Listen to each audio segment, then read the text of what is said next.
Hi, this is Mr. Lopez with your Gilded Age recap. The term Gilded Age comes from a quote by Mark Twain, which you can see below. The golden gleam of the gilded surface hides the cheapness of the metal underneath. If something is gilded, that means it's covered in gold, but it doesn't mean that the entire thing is gold. You might have a beautiful state capitol building with a golden dome up top, but underneath it could just be basic iron or some other material that's not really that valuable. This comes to signify what's going on during this time period as well. From the outside, things look pretty nice in America. People have new inventions. They're living a life, right? Farming has become easier. People who own businesses are making more money. People are working in factory jobs that hadn't existed decades before.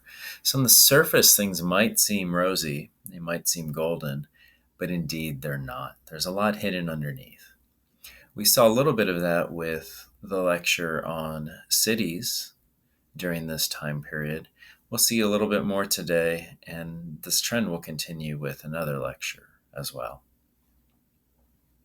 So, first, when we think about the Gilded Age, it really comes right after Reconstruction, and we have a Reconstruction president, Ulysses S. Grant. He's really the last Reconstruction president.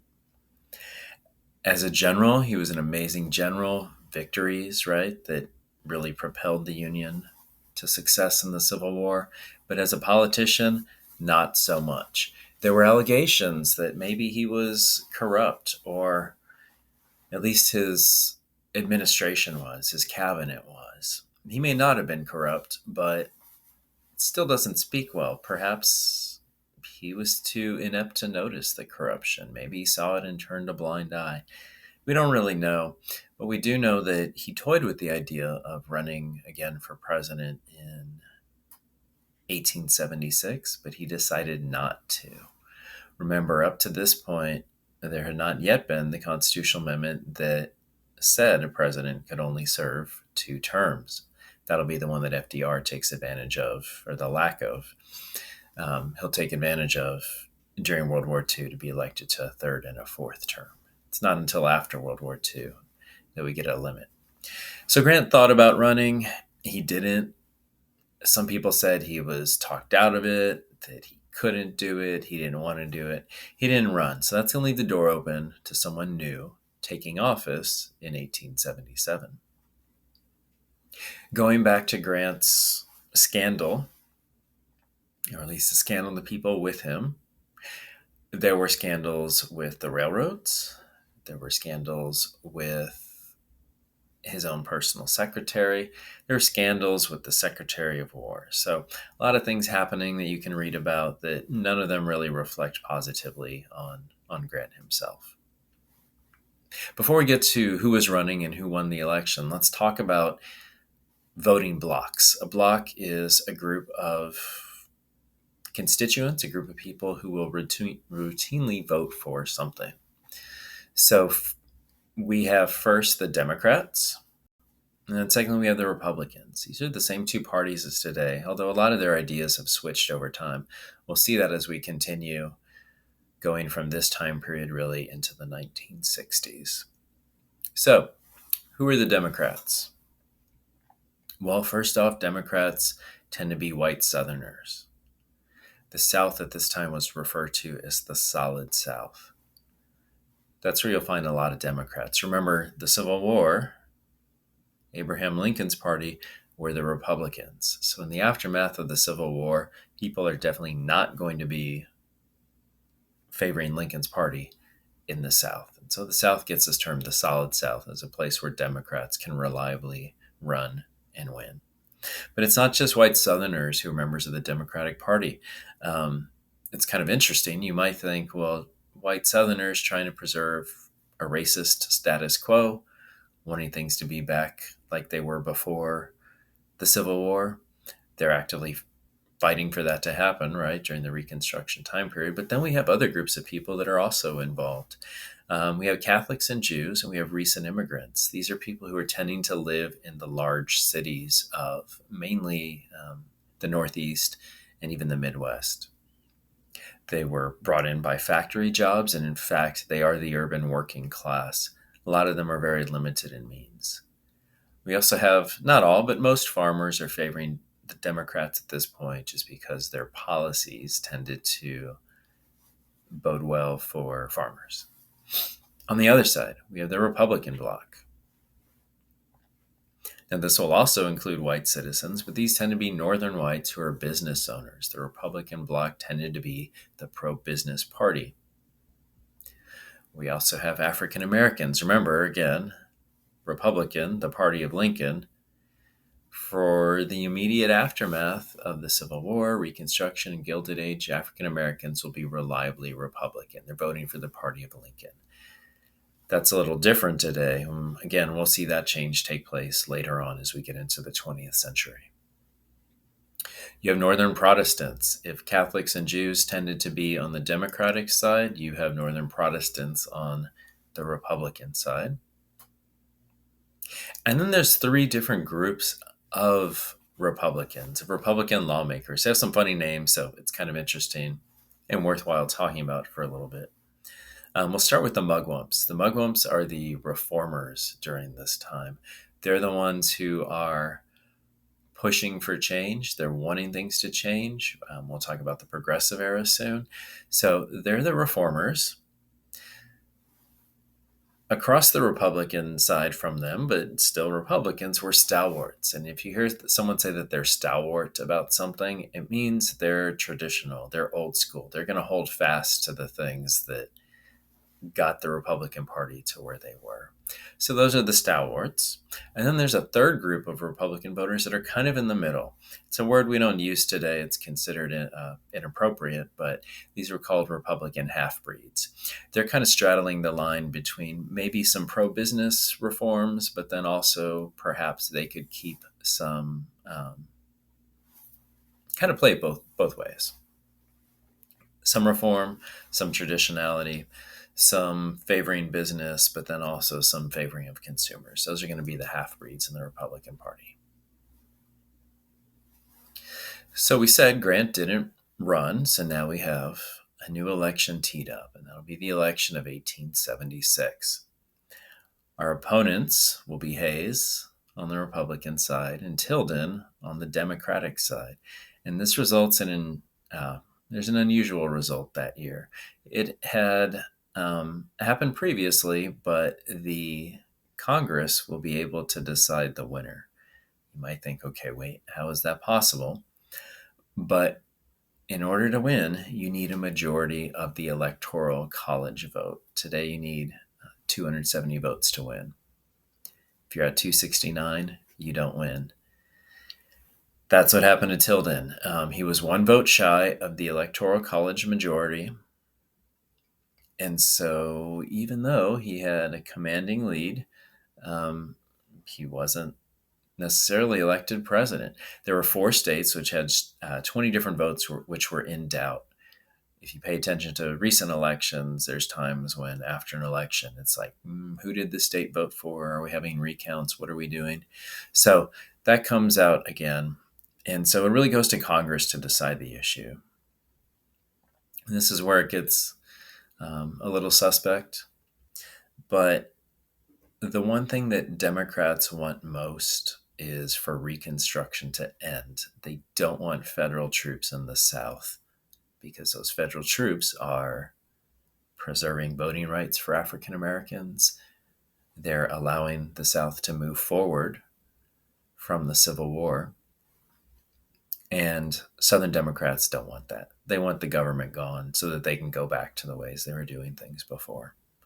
So basically what happens is the parties, not the candidates, the parties cut a deal.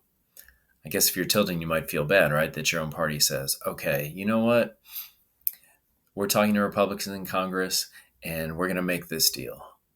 If we allow those 4 states, if we say Hayes will win, then Hayes will become president, Republican president, but he's going to promise to not do what Grant would do, to not be the party of Lincoln. He's promising to pull back troops out of the South. That will allow Reconstruction to end, not really even to end, but to fall apart. giving them what they want, kind of their old way of life back. So Hayes becomes president without an electoral college victory, without an electoral college majority.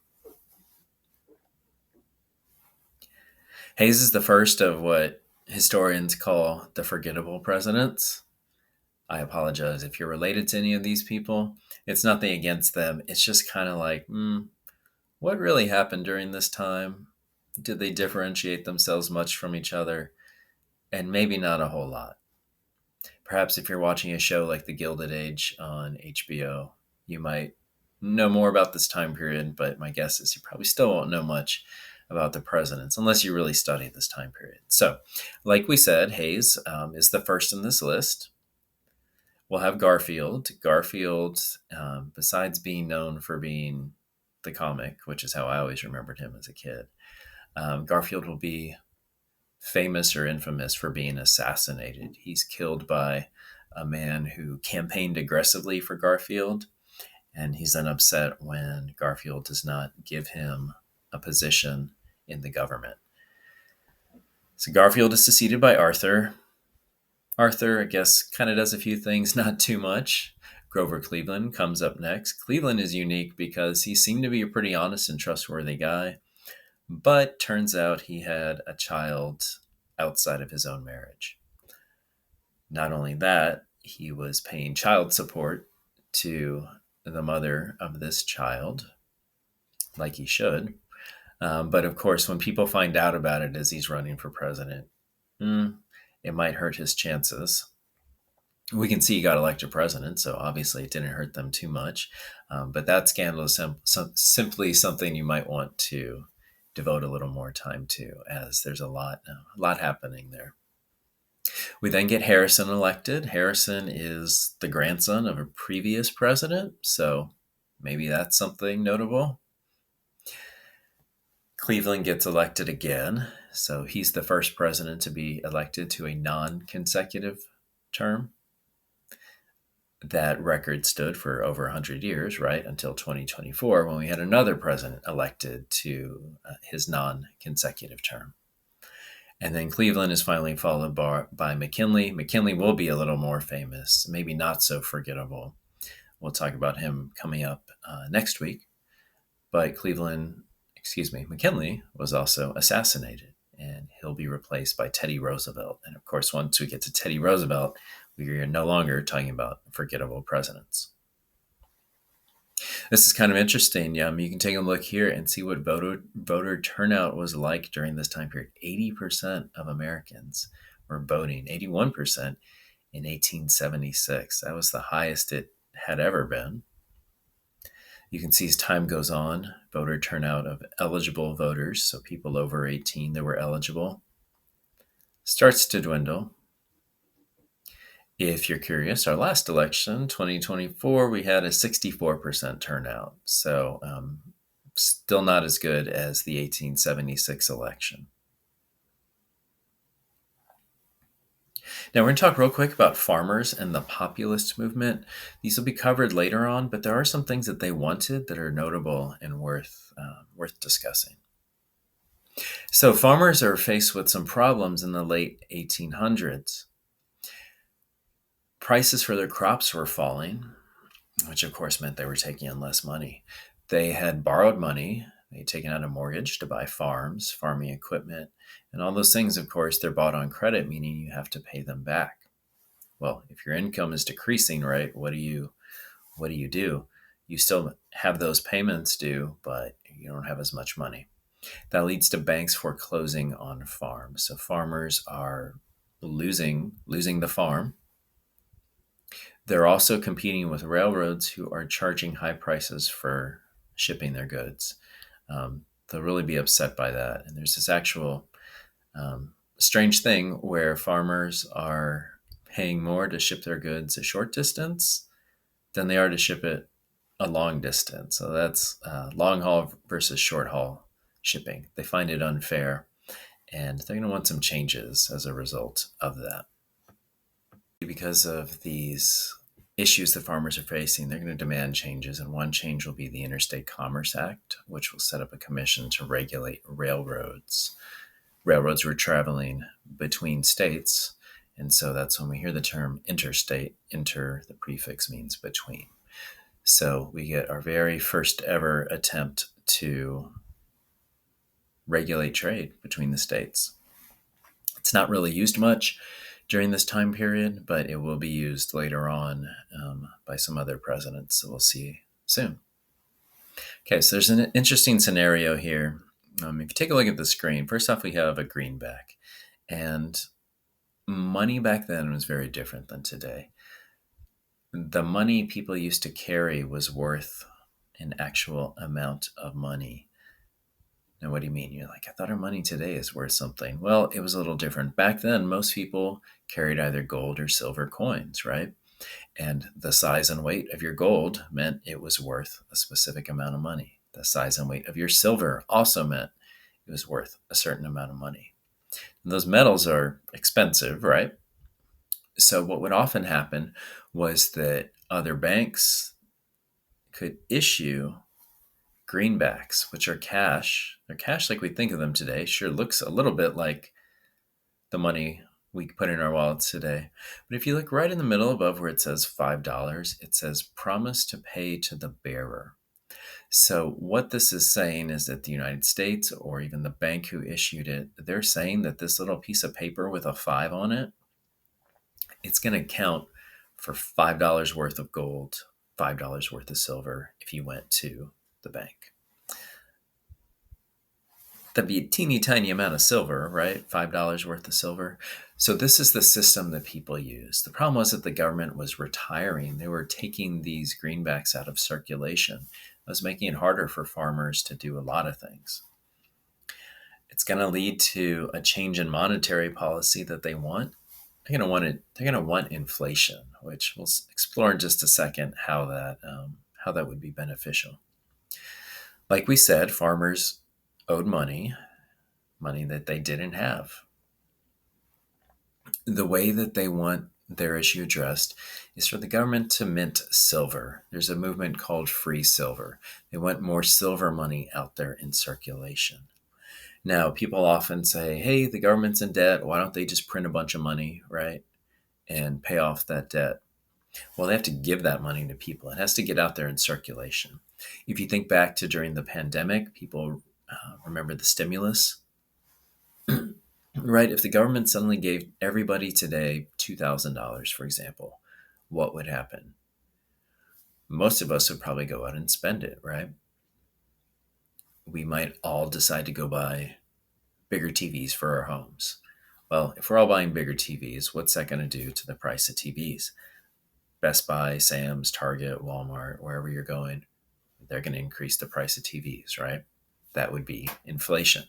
We've seen that in recent years with prices, from the grocery store to consumer products that we buy to all sorts of things.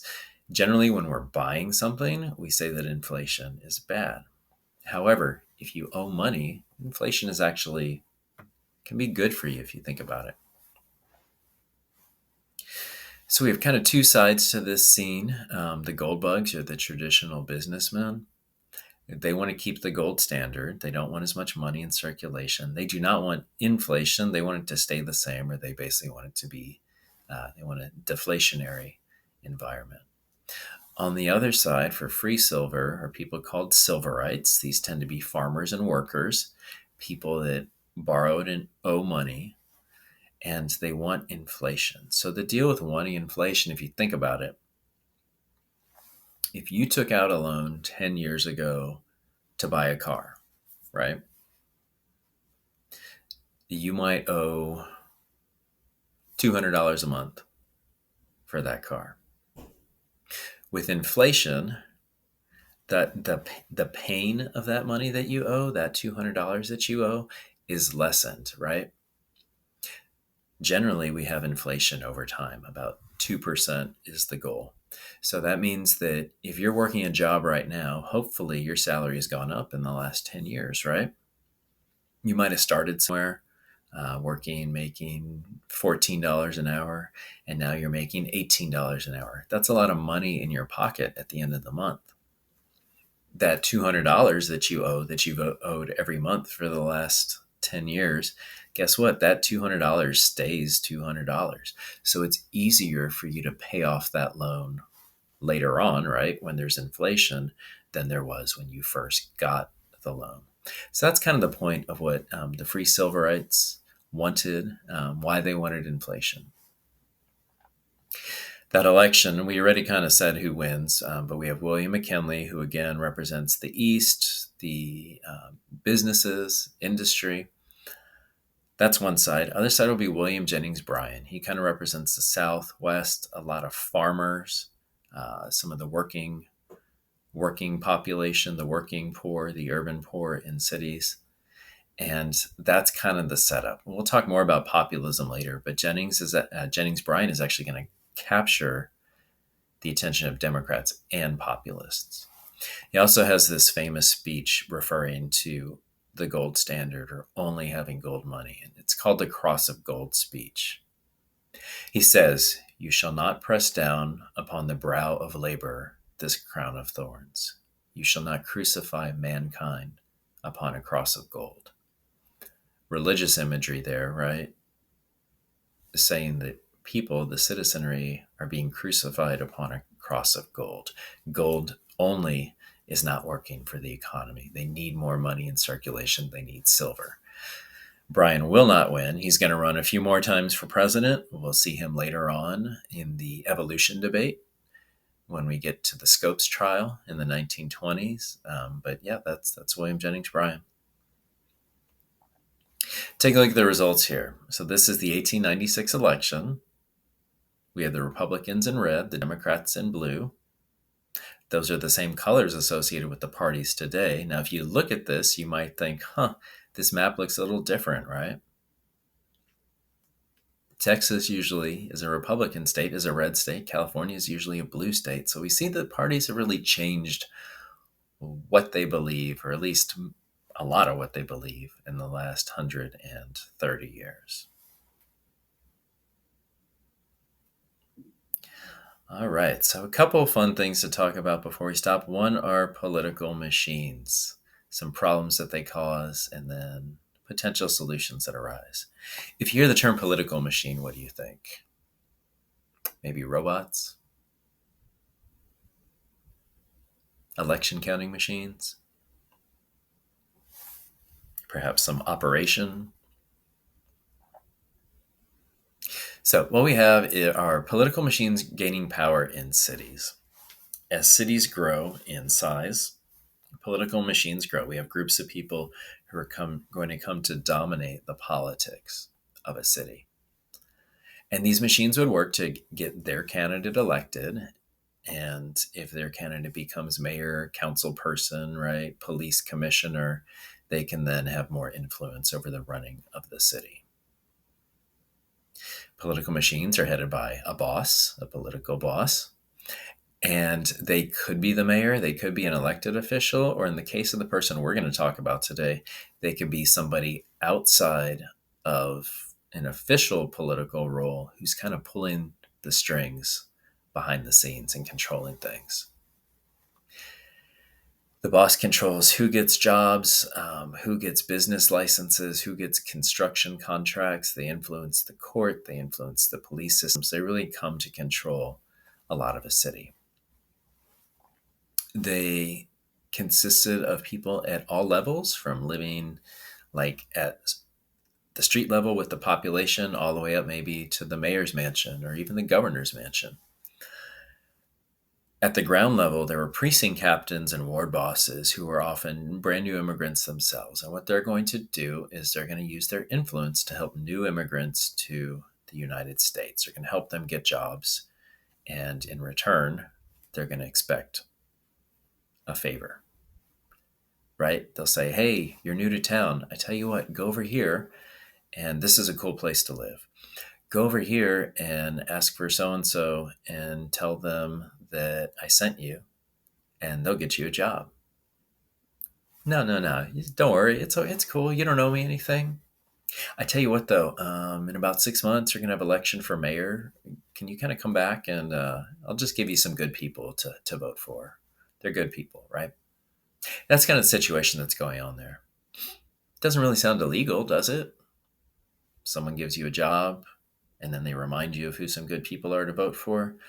But you can see how there's room for corruption in the system. And then there's also real corruption in the system. So the guy who ran New York's political machine was William Tweed, or Boss Tweed. The organization was called Tammany Hall, which had been around for several years. It had been around really since the Civil War. If you're ever wanting to watch a great movie set kind of during this time period, there's a movie, Gangs of New York, that came out over 20 years ago, but really shows you what city life is like during this time.